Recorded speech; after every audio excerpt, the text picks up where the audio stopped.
j'ai visité l'université la plus prestigieuse du monde.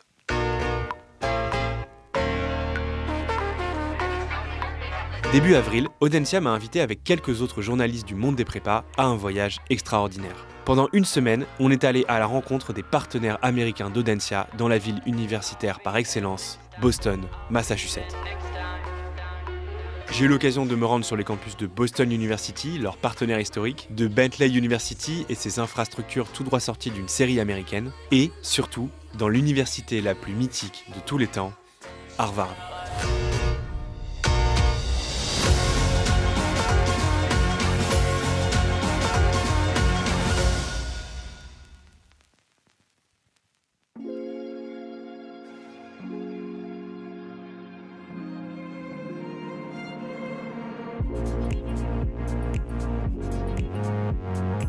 Boston est l'une des plus anciennes villes des États-Unis. C'est la capitale et la plus grande agglomération du Massachusetts. Fondée en 1630, Boston reste marquée par son histoire coloniale et son architecture navigue entre influences européennes et américaines.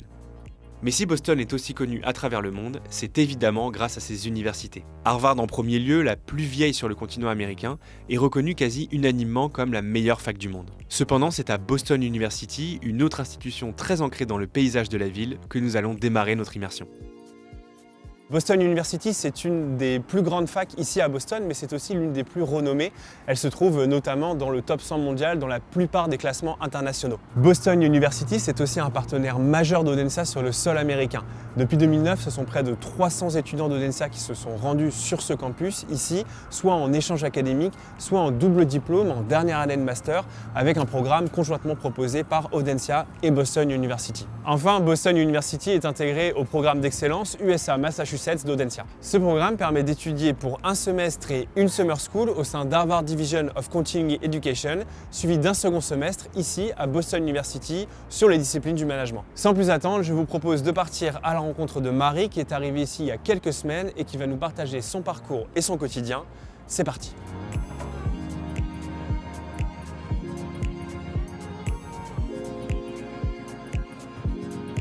Je m'appelle Marie Pomo, je suis une étudiante à Audencia, en échange actuellement à Boston University.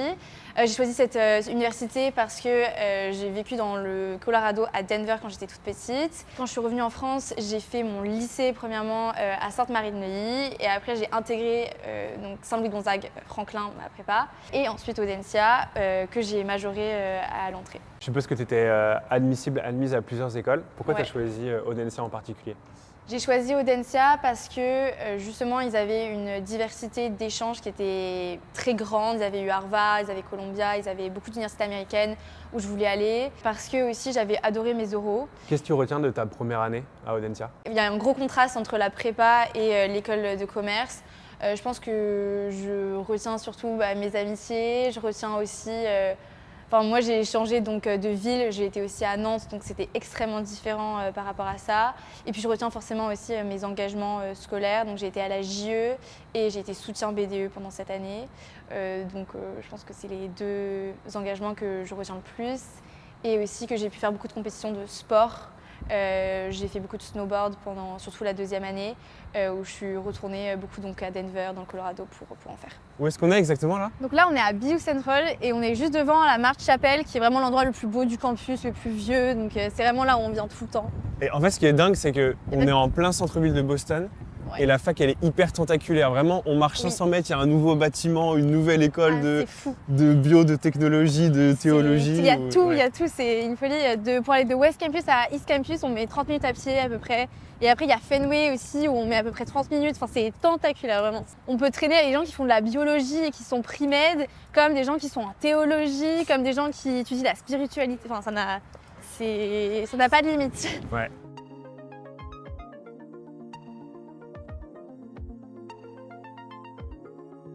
Pour que vous vous rendiez compte vraiment du caractère gigantesque de Boston University, il y a 22 bibliothèques au total au sein de Boston University. Celle-ci que vous voyez là, c'est la plus grande et c'est celle notamment qui accueille toutes les archives de Martin Luther King qui a été étudiant ici dans les années 50. Pendant le reste de l'après-midi, on a profité d'une visite guidée dans plusieurs bâtiments de Boston University, et notamment le Duane Family Center et ses 31 puits géothermiques qui permettent de chauffer le bâtiment en hiver et de le refroidir en été sans aucune émission carbonée. C'est une véritable prouesse technologique et un investissement de plus de 300 millions de dollars au départ. Il y a deux trucs que je trouve vraiment impressionnants, c'est à quel point ils mettent l'expérience étudiante au centre de leurs préoccupations. Tu sens que tous les bâtiments, tous les services sont conçus pour que les étudiants se sentent le mieux possible. S'ils ont le moindre problème, c'est géré. Ils peuvent vraiment étudier dans des conditions qui sont juste exceptionnelles. Ils peuvent faire du sport, ils peuvent se restaurer quand ils veulent. Enfin, tout est fait pour que les étudiants, ils n'aient qu'une chose à penser, c'est étudier, rencontrer des gens. Et vraiment, je trouve que c'est exceptionnel. En tout cas, j'ai vraiment jamais vu ça dans une autre université partout dans les différents endroits où j'ai pu aller. Et la deuxième chose qui est pour moi propre à Boston University, à quel point la ville s'est construite autour de l'université. Tu as des bâtiments un peu partout, des buildings dédiés à différentes formations de Boston University. Tu as l'endroit où on va là actuellement, la maison des alumni, qui est un lieu d'échange et de rencontre. Et en fait, c'est fou à quel point Boston University, c'est vraiment structurant dans le paysage de Boston. Boston University, moi, quand j'en parle autour de moi, notamment quand j'étais allée en Californie, etc., tout le monde connaît aux États-Unis. Donc, si tu veux travailler typiquement dans le pays, c'est vraiment reconnu. C'est top 100 mondial et top 50 au niveau domestique. Donc, c'est ça à peu près l'ordre de grandeur ici. Avant que j'arrive ici aux États-Unis, tu m'avais dit que tu recommanderais 100% cet échange. Pourquoi, tout simplement ? C'est toujours le cas et je le recommande parce que vraiment je me suis fait des super copains qui sont de partout dans le monde, de super unives, etc. Donc je me suis fait un super réseau grâce à ça.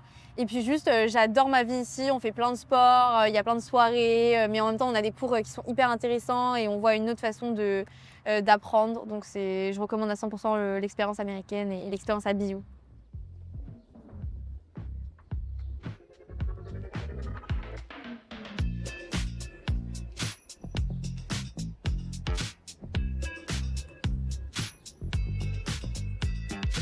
Le jour suivant, on a assisté à une allocution commune entre les dirigeants d'Audencia et ceux de Boston University. On a été hyper bien reçus et ça a aussi mis en lumière les liens profonds qui unissent les deux écoles depuis plus d'une décennie. Their work has made a lasting impact on generation of Audencia students. We are deeply grateful. And when you start the partnerships, you have two entities, two parts. And here we see, because it's a very long-standing partnership, that we have moved from being two parts. Sébastien, une réaction sur cette matinée ? Une matinée exceptionnelle, hein, quand on voit effectivement Boston University avec l'ensemble de ses infrastructures, 80 000 étudiants, une des plus grosses universités donc aux États-Unis, et puis effectivement des moyens colossaux. Et une chance exceptionnelle pour nos étudiants de pouvoir étudier ici. Vous avez parlé plus d'un partenariat, d'une relation d'amitié finalement avec Boston University. Depuis 2009, vous avez un partenariat avec cette école. Qu'est-ce que vous vouliez dire par là ? Ça veut dire qu'au-delà simplement de l'échange d'étudiants, parce qu'on en a quand même plus de 380 qui sont déjà partis à Boston University, c'est des collaborations avec des programmes en commun qu'on monte avec notamment Boston University. C'est aussi des professeurs visitants d'Audencia ou de BU University qui viennent aussi. Et l'aspect aussi de la recherche académique et de cette collaboration, elle montre que c'est une vraie relation longue d'amitié avec des valeurs communes aux deux institutions. Changement de décor cet après-midi, on est à quelques kilomètres du centre-ville de Boston. On est à Bentley University qui est un autre partenaire historique d'Audencia ici. Bentley University, c'est vraiment l'idée qu'on peut se faire dans les films du campus à l'américaine. C'est quasiment une mini-ville avec des infrastructures sportives, des habitations, des magasins, des lockers Amazon et même son propre poste de police. Donc cet après-midi, on va rencontrer Nicolas qui est étudiant à Audencia en échange ici et qui va nous parler spécifiquement de cette université qui est notamment en pointe en matière de finance et d'innovation pédagogique. Suivez-moi, c'est parti.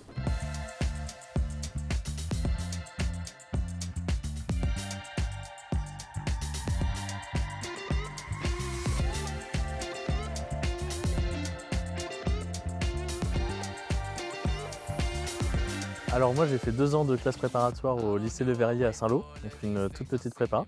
Et ensuite j'ai décidé de cuber et d'aller au lycée Jeanne d'Arc à Caen. Et après les oraux, j'ai décidé de prendre Audencia parce que je me sentais mieux là-bas. L'ambiance aux oraux me semblait meilleure et même j'avais aussi un projet un peu plus relié à la RSE qui était un petit peu plus en lien avec Audencia. Qu'est-ce que ça représentait pour toi l'international avant de rentrer à Audencia? Est-ce que tu envisageais déjà de partir aux États-Unis? Alors moi j'envisageais à la base de partir dans un pays anglophone. Pourquoi les États-Unis? Pour expérimenter la vie universitaire américaine, pour voir si c'était un petit peu comme dans les films ou pas. Mais vraiment l'idée c'était d'améliorer mon anglais. Ok. Et alors c'est comme dans les films ou pas? Oui et non, j'ai envie de te dire, oui dans le côté très grand, très à fond dans le sport.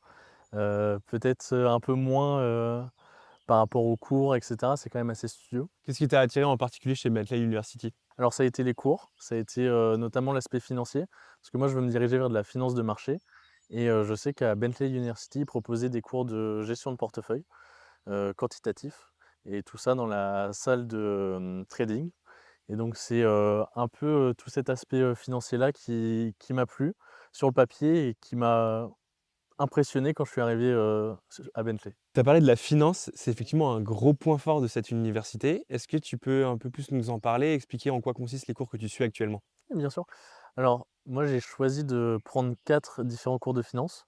Donc d'abord, on va dire 2 cours majeurs de finance qui me plaisent vraiment particulièrement, c'est Sustainable Investment. Donc ça va être vraiment tout, ça va être l'intégration des critères extra-financiers dans l'investissement. Et sinon, l'autre cours qui me tient vraiment à cœur, c'est Quantitative Portfolio Management. Donc là, on est sur de la gestion de portefeuille quantitatif, où on va être à vraiment faire de l'analyse d'actions, tout ça, pour avoir un portefeuille d'actions à la fin. Donc vraiment cet aspect financier-là. Et sinon, au-delà de ça, j'ai choisi des cours un petit peu plus globaux avec International Finance et Financial Markets, où là, on reprend un petit peu les bases, que ce soit des marchés financiers ou de la finance internationale. Et c'est tout aussi intéressant. Est-ce que ça t'a permis de préciser ton projet professionnel? Alors oui, oui, oui, complètement. Je savais déjà que j'avais une idée du secteur. Je savais que je voulais me diriger vers l'asset management. Mais après, plus précisément, j'avais pas trop d'idées.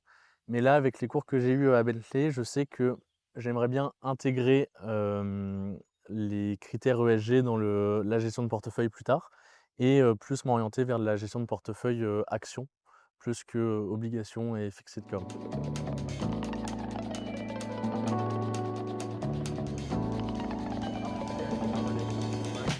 Petite anecdote pour que vous vous rendiez bien compte à quel point c'est incroyable d'étudier ici, c'est ce campus qui a été choisi par le staff de l'équipe de France pour accueillir les entraînements des Bleus pendant la Coupe du Monde de foot aux États-Unis. Et évidemment, il n'y a pas que les terrains de sport qui sont exceptionnels. Vous avez aussi les salles de cours, la bibliothèque, les espaces de restauration ou encore la trading room que nous avons eu la chance de visiter.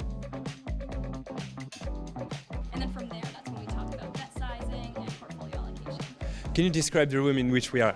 Absolutely, yeah. So this room right here that we're in is the Bentley University Trading Room. I think it's the room that really drew me to Bentley. So I think the best way I could explain it is we pick for the investment group, but also the things that I do in the trading room on the day-to-day, is I pick companies to look at and I try to understand their competitive advantages and their risks. And that's kind of the whole of what we're doing in the investment group for equity research, but also kind of what you're doing when you're on a Bloomberg terminal looking at a company. But another big part of what I do in this room is collaboration. So I like to bounce ideas off other people that have different opinions than me on this company. They'll say, Stella, I think Apple is overvalued and here's why. And we'll have like a conversation about why we disagree.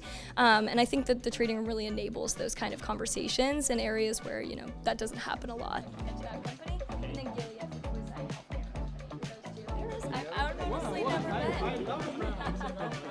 Ensuite, on a pu tester leur dispositif de réalité virtuelle qui est très utilisé dans certains cours.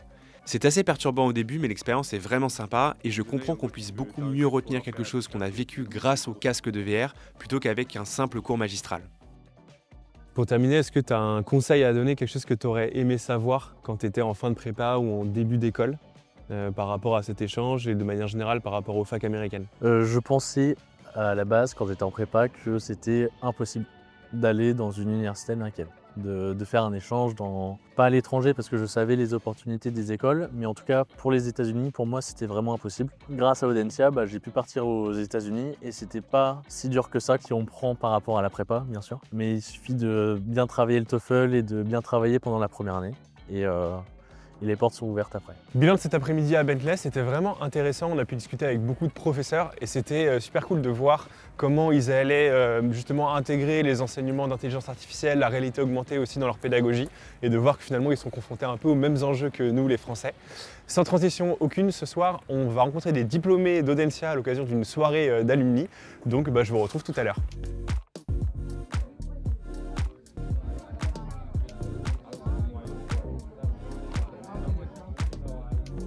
En marge de cette rencontre avec les diplômés, Sébastien Tran, le directeur général d'Audencia, a annoncé 7 nouveaux accords avec des top universités à travers le monde, dont Yale University. Audencia devient ainsi la première école française à proposer des séjours académiques dans 3 universités de la Ivy League, Yale donc, mais aussi Columbia et Harvard Division of Continuing Education. On a un métier où en fait on jette un petit peu des pierres comme ça et on doit surtout parler à tout le monde. Donc il faut être ouvert sur les gens, il faut prendre le temps, il faut discuter, il faut se connaître. Et puis un jour, une porte s'ouvre. C'est exactement la même histoire avec Harvard, des gens qu'on connaissait depuis à peu près 10 ans. Il n'y a jamais été question, est-ce qu'on peut signer un accord, faire quelque chose avec vous? On laisse faire les choses parce que lorsque ces gens-là voudront signer un accord avec eux, c'est eux qui viendront vers nous. Faites un réseau, vous parlez à tout le monde, ça c'est fondamental dans notre métier. Il faut être très ouvert, il faut être attentif, il faut avoir ces compétences d'empathie, d'intérêt pour l'autre, leur histoire, leur contexte, le contexte géopolitique, le contexte historique. Donc il faut aussi bien se documenter sur les pays. Et puis vous forgez un petit peu une relation plus interpersonnelle en fait, et sans forcément mentionner les institutions. Et comme je vous le disais, à un moment, on pense à vous. Travailler à Boston, aux États-Unis de manière générale, par rapport à un taf en France, est-ce que tu vois la différence? Est-ce que tu vois la culture aussi, comment elle peut être perçue différemment? Ah oui, c'est très différent. Il y a les attentes qu'on a des employés. Ici, c'est énormément basé sur la performance. Donc il faut être tout de suite performant, tout de suite montrer qu'on en veut, qu'on est là. On construit une relation de confiance avec son employeur, on fait la différence. Tant qu'on est bon, la boîte nous donne en retour. Alors en fait, particulièrement pour les boîtes dans lesquelles j'ai bossé, c'est des boîtes tech, donc très fast-paced environment, on va dire ça, très orienté résultat, avec des objectifs, toujours des objectifs, set expectation tout le temps et savoir délivrer. Mais c'est toujours des projets très excitants de faire partie de ce genre de boîte. Et chaque boîte a sa particularité aussi dans les tech. Donc voilà, mais je dirais c'est fast-paced and make it happen. Est-ce que tu as un conseil à donner à des étudiants qui envisagent de s'expatrier plus tard aux États-Unis? Alors mon conseil, c'est d'être vraiment motivé. Après, il faut bien se préparer, bien se renseigner, se battre, parce que ça, c'est la partie motivation, ça rejoint ça aussi. Il faut montrer qu'on peut faire la différence. Il faut vraiment se renseigner sur les codes culturels et monter son réseau. Pas se décourager parce que ça prend du temps, mais ça prend beaucoup de temps et des fois, il faut aussi accepter peut-être d'avoir un boulot différent de ce qu'on a eu dans un autre pays. Mais après, aux États-Unis, en tout cas, tu peux évoluer hyper rapidement si tu montres que tu es performant. Fin de cette journée assez dense et de cette soirée alumni, on va aller se reposer parce que demain ça rigole pas, on va aller visiter Harvard, donc je vous dis à demain.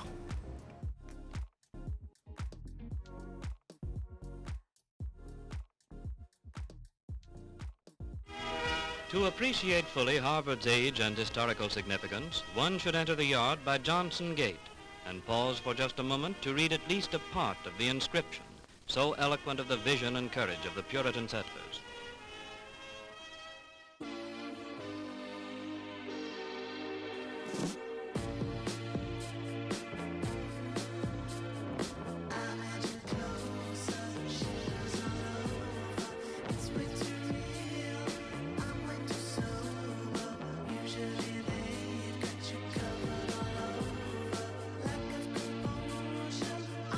Ce matin, on va donc visiter Harvard Division of Continuing Education. C'est une des nombreuses branches ici d'Harvard. Ce qui est assez incroyable, c'est qu'Audencia est la seule école française à avoir un partenariat avec Harvard.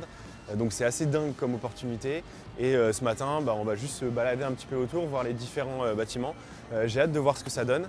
Et voilà, on est à Harvard quand même, quoi. Fondé dès 1636, Harvard formait à l'origine essentiellement des pasteurs dans la pure tradition puritaine. À la fin du XVIIIe siècle, Harvard devient réellement une université, se développe et diversifie ses cours. Aujourd'hui, Harvard, c'est 9 facultés, 23 000 étudiants et moins de 4% des candidats admis chaque année. 8 présidents américains et 160 prix Nobel sont passés par Harvard, consacrés cette année encore meilleure université du monde dans le classement de Shanghai. Harvard Hall is rebuilt actually in the 1760s, and it originally had its location over here. And the reason why is a very interesting story. And so there was a student by the name of Ephraim Briggs.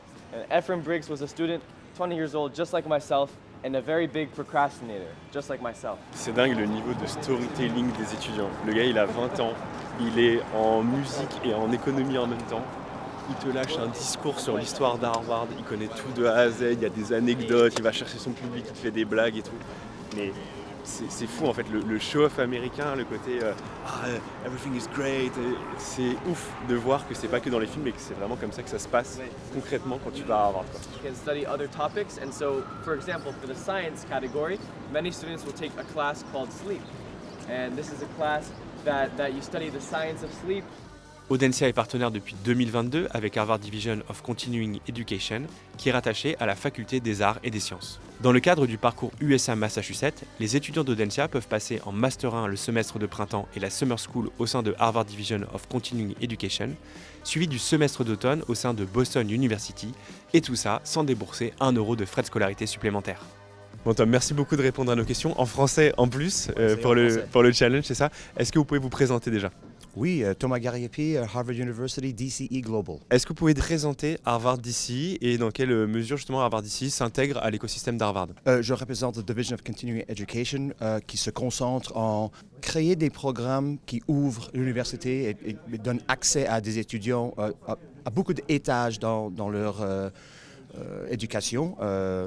Undergraduate, graduate, executive, and lifelong learning. In terms of bringing diverse perspectives, diverse dialogue into the classrooms, motivating peer students, motivating our faculty. So really an opportunity for us to continue to maintain the integrity and the high quality of the Harvard classroom. Quels sont les enseignements typiquement qui peuvent être pris au sein de cette division? Il y a énormément de programmes économiques, management, mais aussi le liberal arts et humanities. Alors, une chose qu'on fait, c'est on travaille avec chaque école dans Harvard University. Alors, on peut tirer de beaucoup de facultés et beaucoup de sujets académiques. En quoi consiste le partenariat que vous avez tissé avec Audencia et comment ça a commencé? Avec Audencia, ça a commencé en 2023.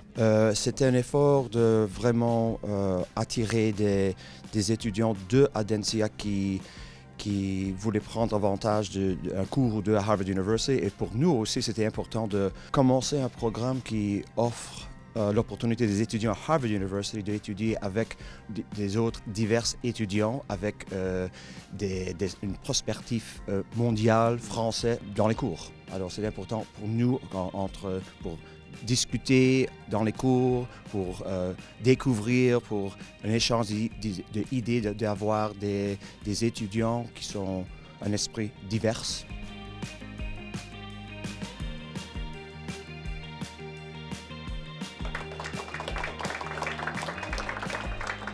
Franchement, j'ai été hyper impressionné par la visite d'Harvard. Tu sens le poids de l'histoire, le poids du prestige et en même temps, les gens à qui on a parlé sont hyper sympas, hyper accessibles. Donc c'était vraiment trop cool. Ce qui m'a aussi impressionné, c'est que le partenariat qu'ils ont avec Audencia, en fait, il est unique en France, mais il est aussi unique en Europe. La manière dont ils ont structuré le partenariat, à quel point ils sont liés avec l'institution, en fait, c'est vraiment pas du tout quelque chose de commun pour eux. Et ce qui est super intéressant pour les étudiants d'Audencia, c'est qu'ils peuvent aussi bien suivre à Harvard des cours classiques de marketing ou de finance par exemple, que des cours qui n'ont rien à voir comme le fonctionnement du sommeil ou encore la notion de bonheur au travers des différentes cultures. Et ça, c'est très chouette parce que je trouve que ça rejoint beaucoup ce que propose Audencia sur son campus. Je me rappelle il y a quelques mois par exemple, j'avais assisté à un cours d'œnologie à Audencia, ce qui a priori n'a vraiment rien à voir avec une école de commerce. Et donc c'est intéressant de voir comment les deux institutions, elles convergent finalement vers le même modèle académique. Ça, c'est vraiment quelque chose de très marquant pour moi. Et il y a une remarque que j'ai trouvée super intéressante de la directrice d'Harvard DCE, c'est que finalement des cours de finance, de compta, tu peux les avoir un petit peu partout. Par contre, ces cours d'ouverture, finalement, c'est ce qui va faire aujourd'hui la différence pour une très grande école et plus tard pour devenir le manager le plus accompli possible, surtout à l'ère de l'IA où finalement les hard skills en quelque sorte ils sont très vite obsolètes. Par contre, cette capacité d'ouverture d'esprit, de se confronter à des choses qu'on ne connaît pas, de sortir de sa zone de confort, en fait c'est hyper valorisé. Et c'est super intéressant de voir qu'une école comme Harvard, qui est le top 1 mondial littéralement, pense ça aujourd'hui et se dit ce qu'on doit vraiment valoriser, c'est ce type d'enseignement.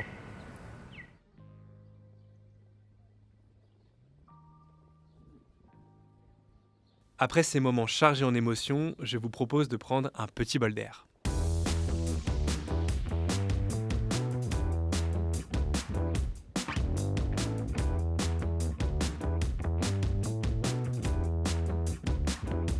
Boston, ce n'est pas qu'une ville où il fait bon étudier. C'est aussi un pôle d'excellence aux États-Unis, notamment dans la tech, et l'une des 30 villes les plus puissantes du monde en matière économique. De nombreux diplômés d'Audencia y ont posé leurs bagages, attirés par la qualité de vie et les salaires qui y sont proposés. Il y a environ 500 diplômés d'Audencia qui travaillent ici aux États-Unis. Sur la côte Est, c'est plutôt en finance, tandis que sur la côte Ouest, ils occupent davantage des postes dans le milieu de la tech. Mais aujourd'hui, nous allons rencontrer Pauline qui travaille depuis 3 ans à Boston dans le milieu des cosmétiques. Elle va nous recevoir chez elle. Je vous emmène.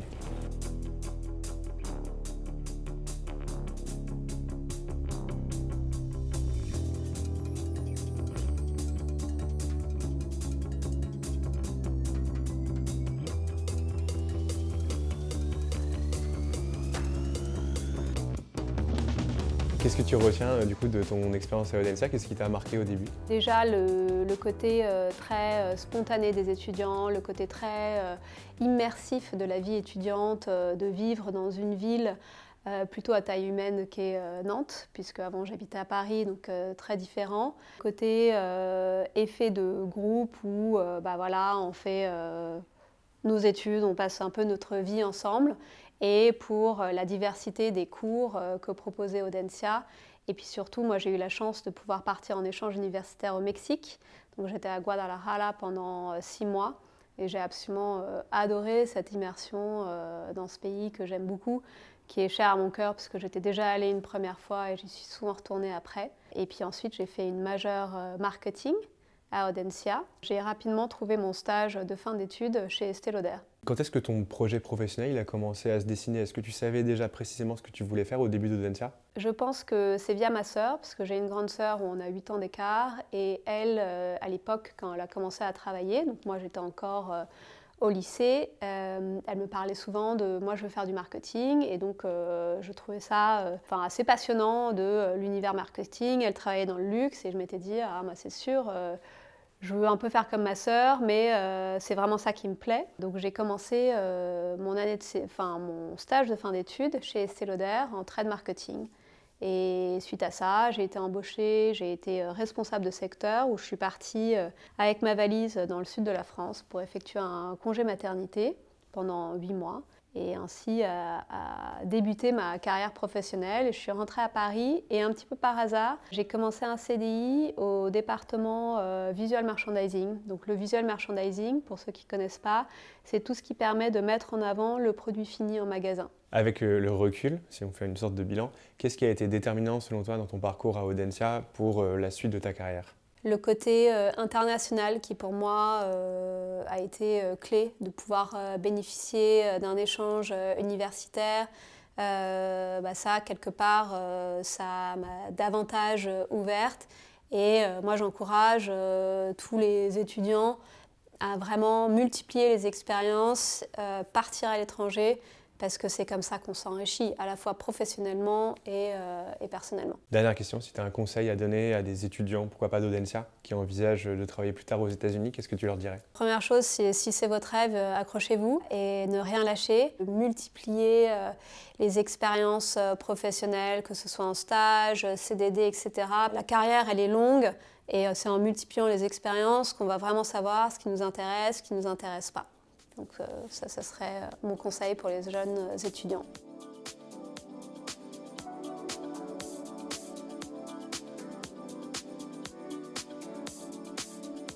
Voilà, c'est devant la statue de Samuel Adams, l'un des personnages historiques les plus importants de l'histoire des États-Unis. Et sous un léger crachin que cette vidéo s'achève.